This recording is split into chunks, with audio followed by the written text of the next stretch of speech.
Where does this computer go? Okay, diesel cycle. So diesel cycle, it's similar to the Otto one. In the diesel one, we're going to have two isentropic, one expansion, one compression, just like before. But instead of having two isovolumetric, we're going to have one isovolumetric and one isobaric. Okay, so this is the same. This is going to be like so. So these guys go here. This guy here. Pablo, do you need to know this? Yes, you do. Okay, all this information that I'm putting down before you even read the problem, you need to know. From 1 to 2, isentropic compression, just like before. From 2 to 3, there's my heat addition, Qin, and it's an isobaric this side, right? No change in pressure. Volume does change. 3 to 4, expansion, isentropic expansion. 4 to 1, isovolumetric heat rejection. Okay, let's look at the problem. Share screen, problem.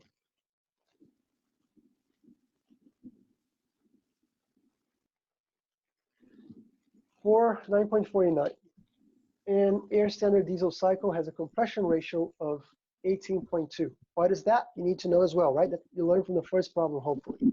Compression ratio is the ratio between the maximum volume of your cycle and the minimum volume of your cycle. Air is at 47 Celsius and 100 kilopascals in the beginning of the compression process. Okay, where is that?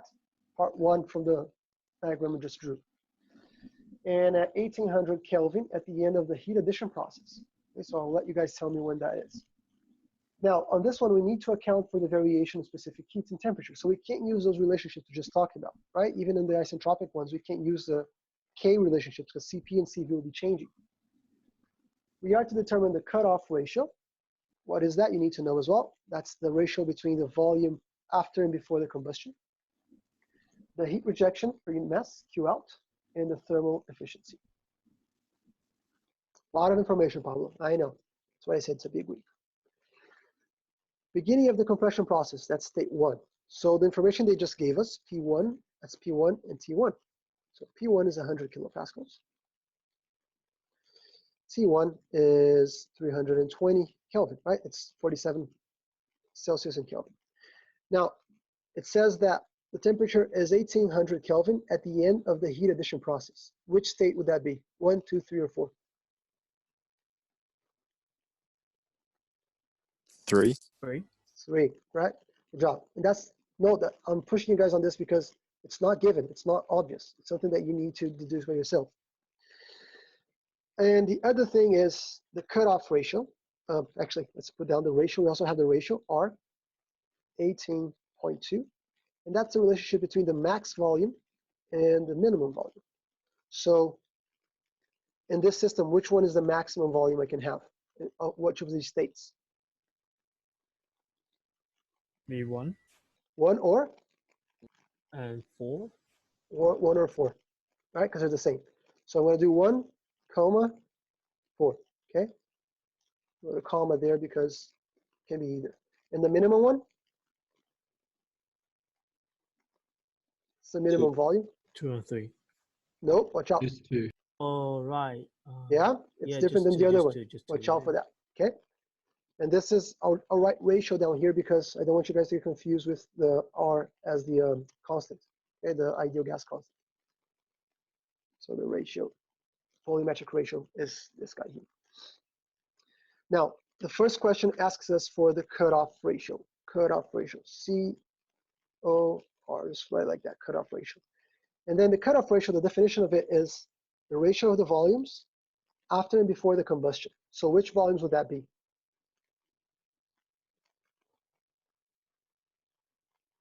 Where is the combustion in this cycle that I just drew?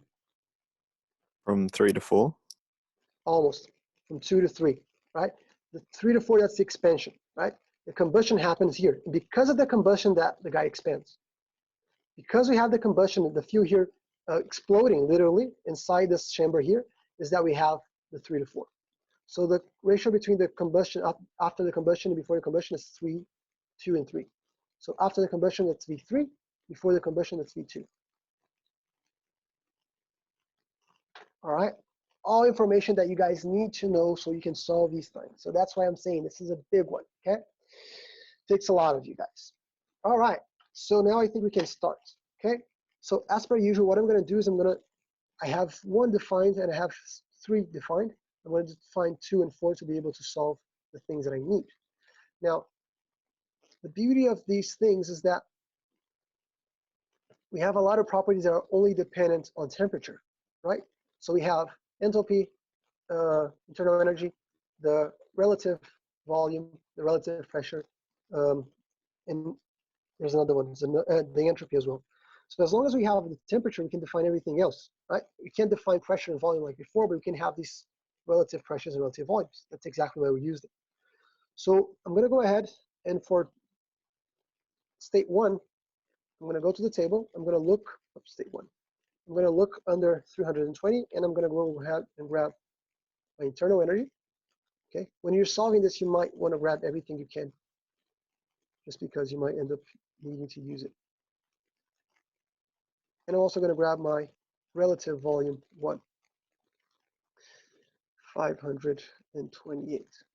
Okay. If you guys haven't watched the video yet, you don't know what relative volume is, and I don't have time to go over it again. I'll just say the following. The VR, the relative specific volume, is a function of temperature only. It has no units, okay? And it's only proportional to the volume. That means that my VR of these guys here is going to be greater than the VR of this guy, which is greater than this guy. But they're not a measurement of volume, okay? The reason why we use them is because whenever we have an isentropic transformation, the ratio between the volumes and the transformation, that is, for instance, for V2, V1, equals the ratio of the relative volumes. And that's precisely why we use these guys. Because if we can have this relationship between them, we can use that relationship to find VR2, we can define VR2, because then we're going to have one property that defines the second state. Okay, so I have my VR1, it's over here. I want my VR2, so my VR2 will be my VR1 times V2 over V1. Okay, we know VR1, that's 520. Do we know V2 over V1?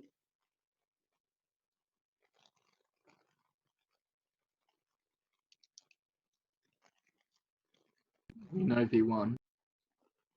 No, we don't know V1. No, we're never given V1. Oh, sorry, specific. We know the relationship between them, don't we? You know, it's exactly what we need, right? We know the relationship between them, right here, the ratio between them. So we know that V1 over V2 is 18.2. So V2 over V1 is just going to be inverse, right? So my VR2 is just going to be literally this guy divided by 18, 18.2.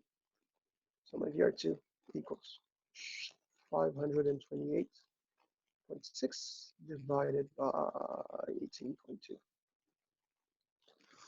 which renders 29.04. And this is the beauty of it. Okay, this is the beauty of these thermodynamics properties, because as soon as I have that one guy there, I can grab all the lots. Okay, so I can go ahead and grab my temperature 2 from the table of P17. I can go ahead and grab my enthalpy. I can grab my VR2.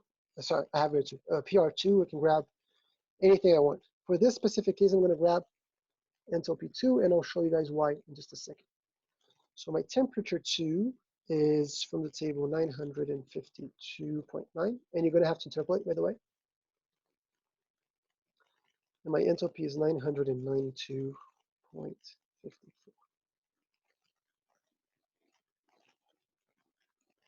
Okay. All right. So now that we have the second one, we can go ahead and try to find out the cutoff ratio, right? The relationship between V2 and V3. What I'm going to do is ideal gas, P2 V2 over T2 equals P3 V3 over T3. Is there anything that I can eliminate from this equation straight off the bat?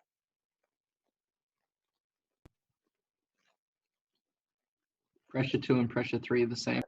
Brilliant. Same, right? Isobaric process. So boom, goes away. So check it out. I'm looking for cutoff ratio. So V3 over V2. So V3 over V2 is going to be the same thing as T3 over T2. So as long as I have the temperatures, I can find what I'm looking for, right? So V3 over V2 equals T3 over T2. I have T2, 950. I have C3 from the start, 1800.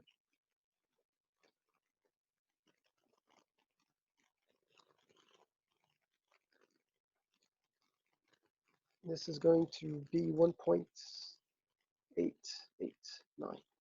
That's our A right there. My cutoff ratio for this diesel, specifically this diesel engine, is 8.89. Okay, so that's part A. Just rearrange this guy.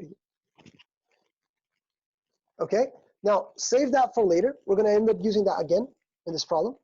Save this relationship here. That equals this. See that this is going to be useful for us later on. Okay, next thing. What's the next thing we're asked? R. Andrew, what are you saying? You just said R. Not sure what you're trying to. It's just a random typo or something. He was just answering a random, the other question. Oh, okay. Okay, cool. Oh, yeah, right. Cool. All right, thanks. Okay, so next part of the question. What's the heat rejection per unit mass? Okay. What's the heat rejection per unit mass? The heat rejection is this stage right here, right? Q out. So we need to find Q out. Okay, how are we going to find Q out? Remember that I told you guys that you're eventually going to have to solve the whole system. So another option is just solve the whole system. Just look for what they're asking. B. Q out occurs from here to here. So when I go from 4 to 1, delta U. When I go from 4 to 1, what is my volume change from 4 to 1?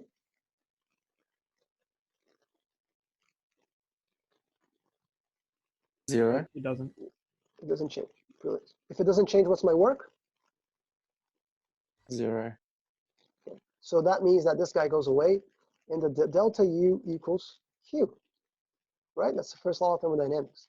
So in other words, if I get my end state 1 and subtract my original state 4, I can get my Q out. Now you understand why I grabbed my internal energy on 1 when I was looking at that table there. Okay, because I already have my U1. All I need to find is U4 to be able to solve this problem. How I'm going to find U4? Well, that's a very good question. We always try to use the previous one's always the easiest one for us to move to the next one. Okay, so we defined 1, 2, and 3. We don't have 4 yet. Okay, we know it's an isentropic transformation from here to here. So if it's an isentropic transformation, let's change colors. Let me just set my own cutoff ratio here so that I don't go over the. There you go. That's my cutoff ratio there.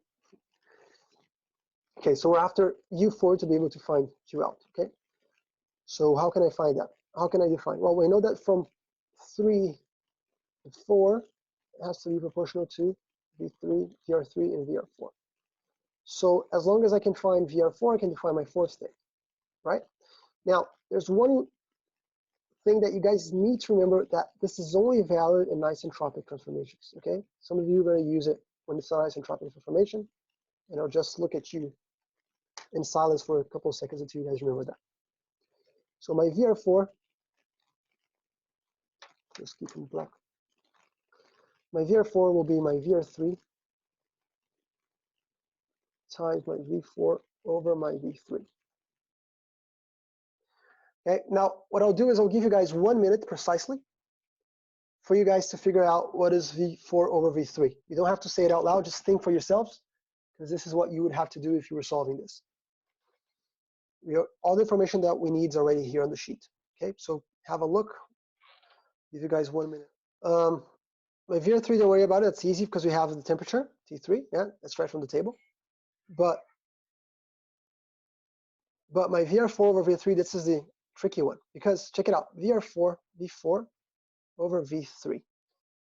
Okay, what do we know about V3? Well, we know this, right? Cutoff ratio that I said we're going to use afterwards.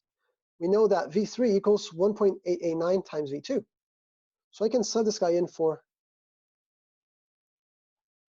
1.889 V2. Okay, but that didn't help me out because I have now V4 over V2.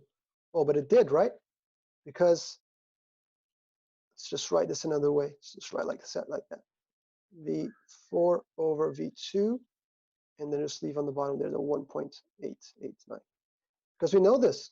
We've known from the start as well, right? V1 and V4 are the same over V2. V4 over V2 is 18.2.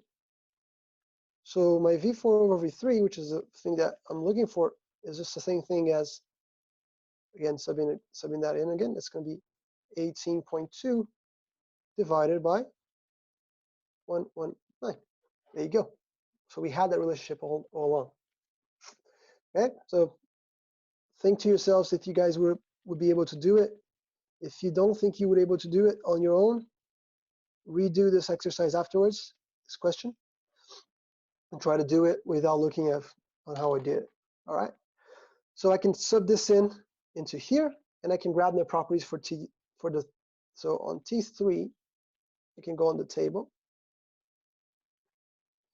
and I can grab my VR3, relative specific volume 3, and I'm going to go ahead and grab my enthalpy 3.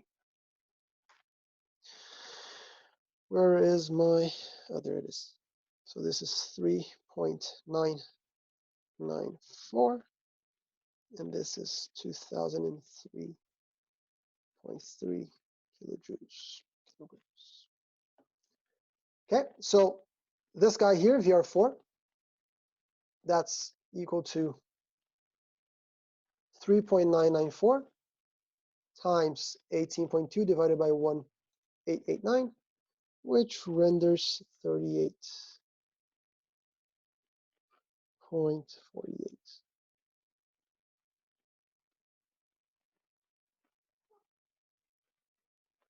Okay, once we have this value, then everything becomes trivial for this guy because we defined it completely. So we can go, once again, we can go to the table. You see, I'm working my way upwards, right? Go back to the table. Can interpolate for 38.48, and I can grab, what are we looking for? U4, right? You could grab it, like when I was solving this, for instance, I grabbed T4, U4, and H4, but keep it simple for now. I'm just going to grab what we're looking for, which is U4. 645.62.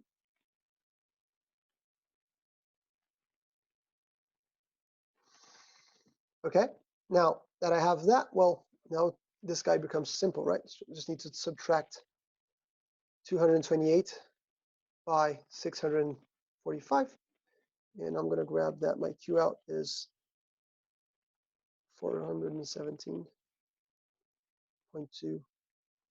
kilojoules per kilo. All right, screenshot time. About to get a new page. If you guys want to stop me and ask anything, go for it. Can I ask which table is it? All going to be the table A17, which is the table for ideal gases. Oh, I got you. Okay. Yeah, this is all air and all considered ideal gas. So that's why I put table 17 over there.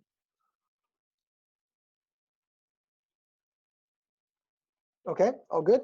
Can I go to the next page? Screenshot? Yeah, all good. Awesome.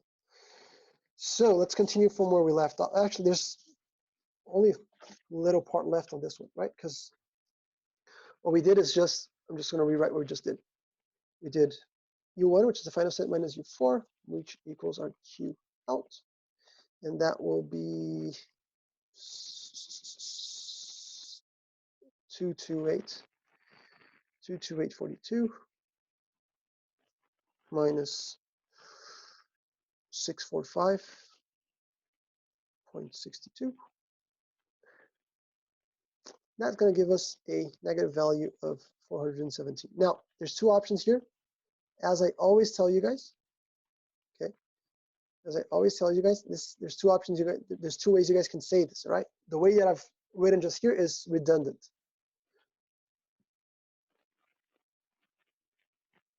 Why?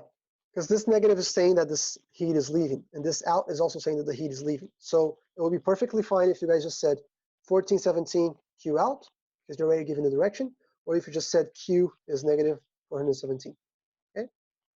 either way. So I know a lot of you guys don't like to work with negatives, so you don't have to work with that negative there. You can always do the greater one minus the smaller one. Okay, and the last part of this problem, very last part, asks us what is the thermal efficiency. Okay, what is the thermal efficiency? What is the thermal efficiency? We know thermal efficiency is how much work can actually get out of this guy in relationship to how much energy I've supplied, right? So how much fuel I've put in and how much work I can get. How many kilometers can my car travel to how much fuel I put into it, right? The less it loses due to this heat rejection here, the more work I can get, the more I can travel. So there's different ways we can go about this. We can actually calculate W if you want to, and it's just going to be one extra step. Or we can think about the following, okay? What is the work on this guy? Let's think about this. When I'm going from 1 all the way back to 1, so when I'm going the full cycle, my delta U has to be 0, right? Because I'm going from whatever U1 is, actually no, 228 back to 228. So we do 1 minus the other, that's 0. So whenever I do the full cycle, 0 has to be equal to my work plus my Q.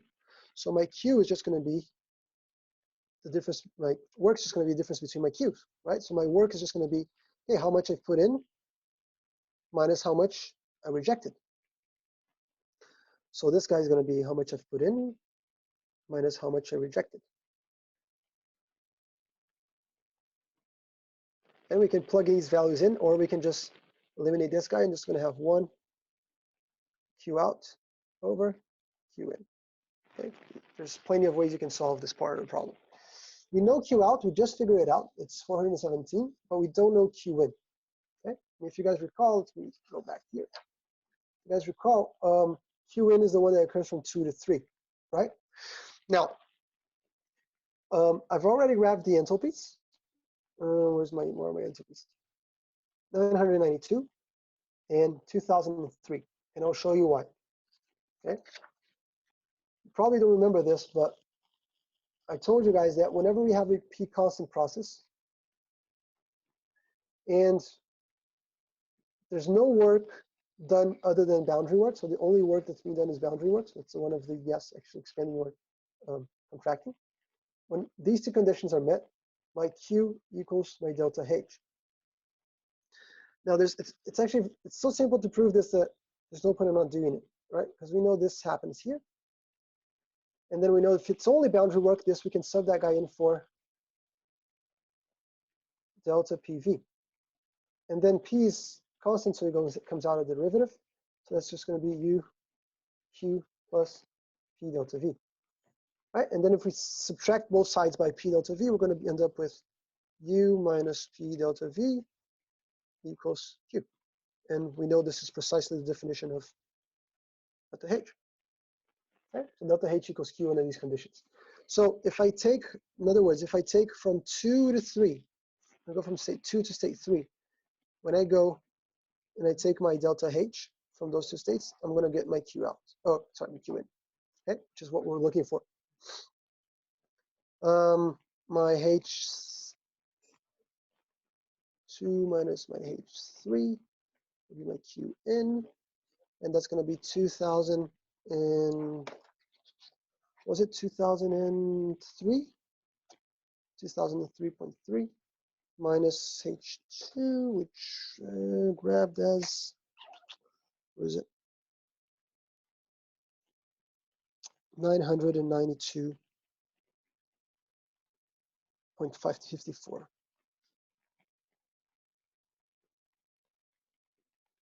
So my Qn is 1,010 kilojoules per kilograms. That's how much energy we're putting in. Okay, so once I have that figured out, I can go back over there. So I'm going to have 1 minus 417.2 divided by 1,010, which renders